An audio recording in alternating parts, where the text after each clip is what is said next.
Assalamu alaikum. Continuing, inshallah, clear your doubts about Islam. We have reached to the point that if Islam opposes idol worship, why do Muslims pray to a square structure, Al-Kaaba?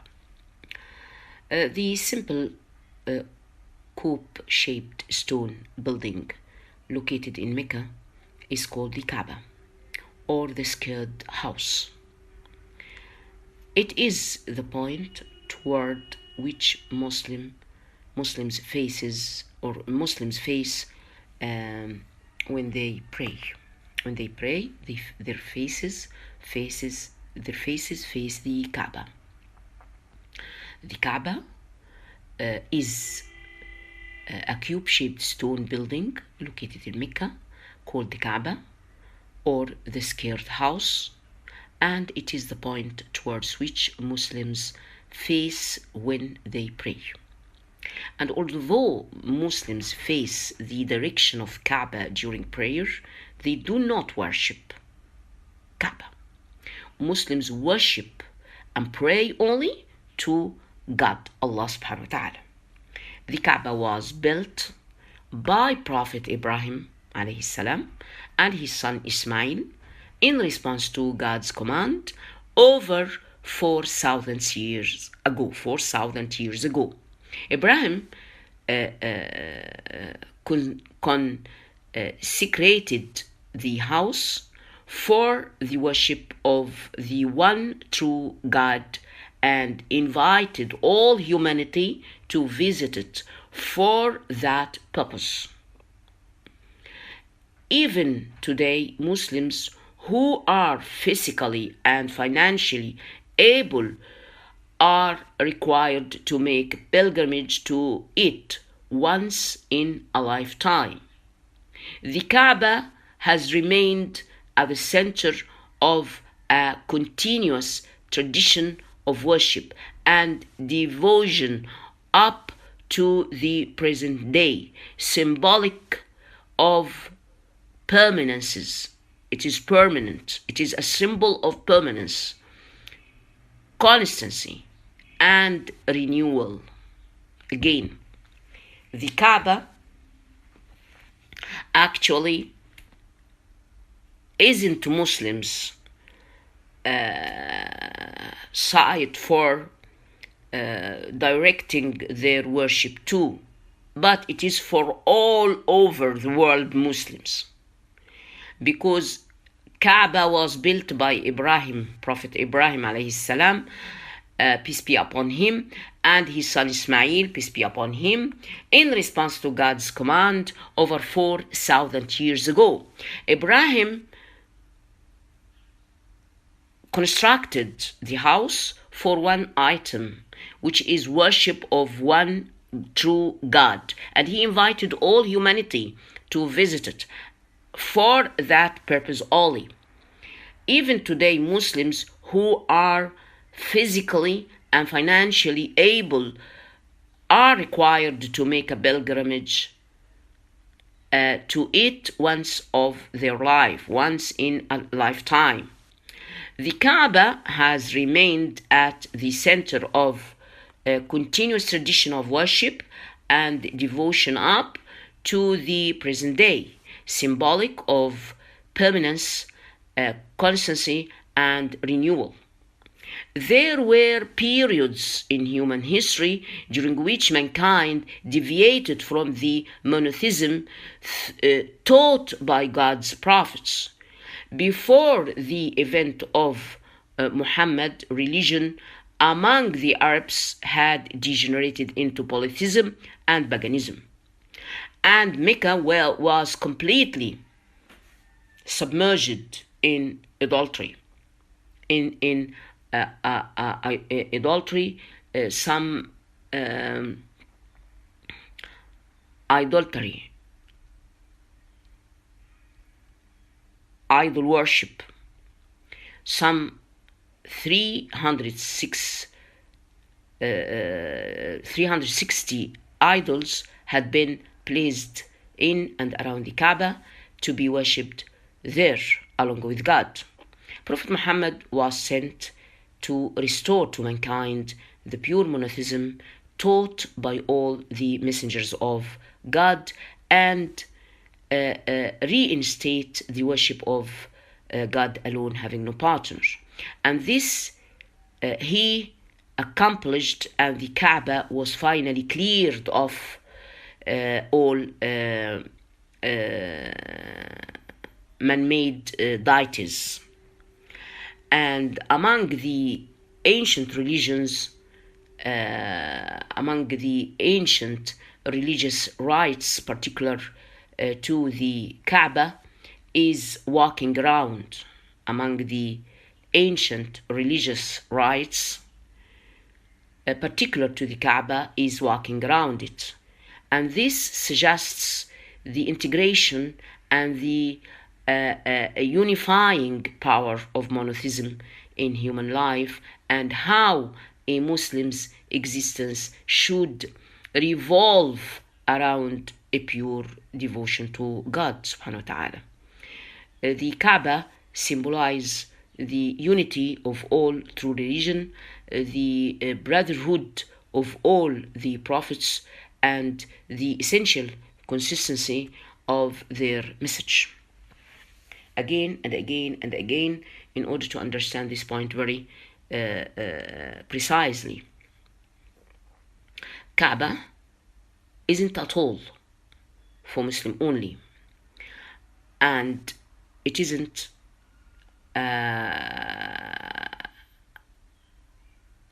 as Islam opposes idol worship, do Muslims pray to a square structure?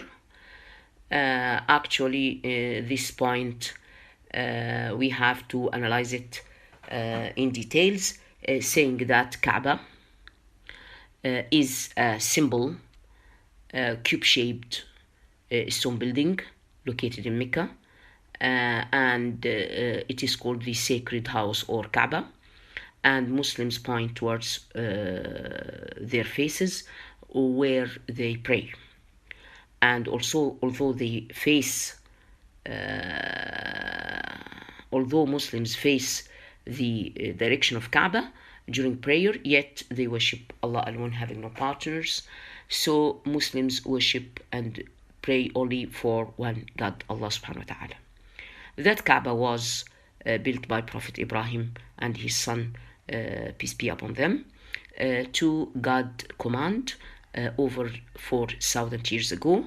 Ibrahim constructed that house only for one aim, which is worship of the one true God, and he invited all humanity to visit it for that purpose. And even today, Muslims who are physically and financially able to require Hajj, they are doing it once in their lifetime, and the Kaaba has remained at the center of a continuous tradition of worship and devotion up to the present day, symbolic of permanence, constancy, and renewal. And also, there were periods in human history during which mankind deviated from the monotheism taught by God's prophets. And before the event of Muhammad, may Allah exalt his mention, religion among the Arabs, they were degenerated into polytheism and paganism, and Mecca was completely submerged in idolatry,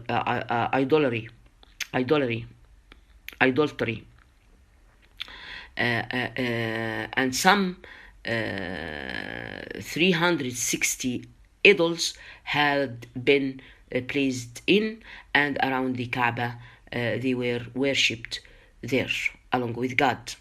So Prophet Muhammad, may Allah exalt his mention, when he came, he was sent to restore to mankind the pure monotheism taught by all other messengers of God, and he was sent to fulfill that final message of all previous prophets, which is worship Allah alone. And for that reason, the Kaaba was finally cleared of all man-made deities. And again, among the ancient religious rites particular to the Kaaba is walking around it. And this suggests the integrating and unifying power of monotheism in human life, and how Muslims' existence should revolve around a pure devotion of Allah, God subhanahu wa ta'ala. The Kaaba symbolizes the unity of all true religion, the brotherhood of all the prophets, and the essential consistency of their message. And when Muslims pray facing towards this single central point, they are reminded of their common purpose and long-term goal. Even when standing directly before the Kaaba in prayer, one is not to look at it, but rather at the ground before him. The spiritual focus is on God alone and never ever upon any created object. The coming question is, what is the purpose of worship? And why should people worship at all? Actually, the idea of servitude has become distasteful to the modern secular mindset, which concerns itself with individual liberties. Some might say that humanity has no need to worship, and that doing so compromises freedom. They actually forget, however, that absolute freedom is neither possible nor even desirable for all members of a society. And that is why every social order has its laws and restrictions. Studies in human psychology confirm that man is a worshipper by instinct, that worship is insettled in him as part of his nature, and that he tends to direct it to whatever he considers worthy. Other human beings revered customs or superstitions and materialist ideologies or his own personal inclinations. An object of worship is that to which one devote the greatest portion of his thought and effort. So one either worship God or he worships something other than him, along with him or instead of him. The worship of God alone is liberating in that it frees one's spirit from servitude to all else. Again and again. Why we should worship? What's the purpose of worship? And why should people worship at all? Actually, the idea of servitude has become distasteful to the modern secular mindset, which concerns itself with individual liberties. Some might say that humanity has no need to worship, and that doing so compromises freedom. And actually, they forget, however, that absolute freedom is neither possible nor even desirable for all members of a society. And that is why every social order has its laws and restrictions. And studies in human psychology confirm that man is a worshipper by instinct, and that worship is instilled in him as a part of his nature, and that he tends to direct it to whatever he considers worthy. Other human beings revered customs or superstitions, materialists, ideologies, or his own personal inclinations. An object of worship is that to which one devotes the greatest portion of his thought and effort. An object of worship is that to which one devotes the greatest portion of his thought and effort. And so one either worships God or he worships something other than him, either along with him or instead of him. The worship of God alone is liberating in that it frees one from servitude to all else. Many people misunderstand the concept of worship, assuming that it's merely the practice of certain rituals. But actually, in reality, it inclines everything done seeking the acceptance of the one worshipped. According to Islam, the worship of God means willing obedience to his orders and prohibitions, which besides prayer and other religious obligations include the fulfillment of promises and agreements, honesty,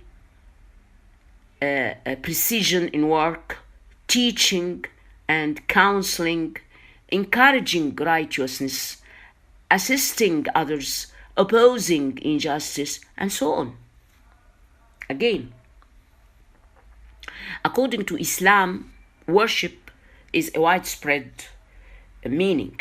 According to Islam, worship of God means willing obedience to his order, the order of God, subhanahu wa ta'ala, and the prohibitions which, besides prayer and other religious obligations, include other things, include the fulfillment of promises and agreements, honesty, precision in work, teaching and counseling, encouraging righteousness, assisting others, opposing injustice, and so on. Worship is the right of the Creator upon his creation. It is based on the perception that everything was brought into existence by God and is dependent upon him, in whose hand is life and death, benefit and harm, and the outcome of every matter. Further, it is based on the knowledge that man is an accountable being in need of God's continuity, guidance, and acceptance. Islam confirms that although it is his divine right, God does not, although it is his divine right, yet God does not gain anything from the worship of his slaves, nor is he harmed by their refusal. He subhanahu wa ta'ala ordains worship for the benefit of the worshipper themselves, for the benefit of the worshipper himself, and this benefit obtained by him or by her in both his life and the hereafter. And when a believer understands that our Creator and Sustainer deserves to be worshipped, he wants to do so because of his gratitude and love for his Lord, and because it is inherently right and correct.